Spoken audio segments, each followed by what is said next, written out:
অভিযোগ সংশ্লিষ্ট জনাব মোহাম্মদ মাহবুবুল আলম হানিফ, সাবেক সংসদ সদস্য, কুষ্টিয়া ৩ আসনের সংসদ সদস্য, যিনি যুগ্ম সাধারণ সম্পাদক বাংলাদেশ আওয়ামী লীগ,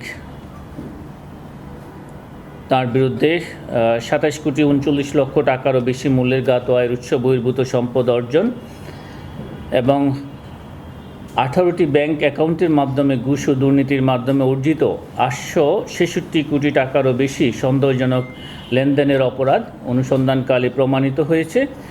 এ কারণে তার বিরুদ্ধে দুর্নীতি দমন কমিশন আইন ২০০৪ এবং মানি লন্ডারিং প্রতিরোধ আইন ২০১২ সংশ্লিষ্ট ধারায় একটি মামলা রুজুর সিদ্ধান্ত গৃহীত হয়েছে।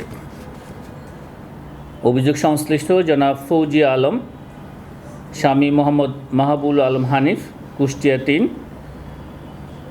এবং জনাব মোহাম্মদ মাহবুবুল আলম হানিফ, কুষ্টিয়া ৩ আসনের সংসদ সদস্য, তাদের বিরুদ্ধে একে অন্যের সহায়তায় পরস্পর যোগ সাজসে ৪,৬৯,০০,০০০ টাকারও বেশি মূল্যের জ্ঞাত আয়ের উৎস বহির্ভূত সম্পদ অর্জন করার অপরাধ এবং ১৬টি ব্যাংক অ্যাকাউন্টের মাধ্যমে অর্জিত ৩৩,১৩,০০,০০০ টাকারও বেশি সন্দেহজনক লেনদেন করার অপরাধ অনুসন্ধানকালে প্রমাণিত হয়েছে।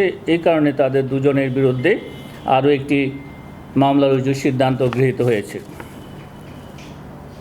এছাড়া জনাব ফাহিম আফসার আলম, পিতা জনাব মাহবুবুল আলম হানিফ, জনাব ফারহান সাদিক আলম, পিতা জনাব মাহবুবুল আলম হানিফ এবং মিসেস তানিশা আলম, পিতা জনাব মাহবুবুল আলম হানিফের বিরুদ্ধে জ্ঞাত আয়ের উৎস বহির্ভূত সম্পদ অর্জনের অভিযোগের প্রাথমিক সত্যতা পাওয়ায় তাদের বিরুদ্ধে সম্পদ বিবরণী নোটিশ জারির সিদ্ধান্ত গৃহীত হয়েছে।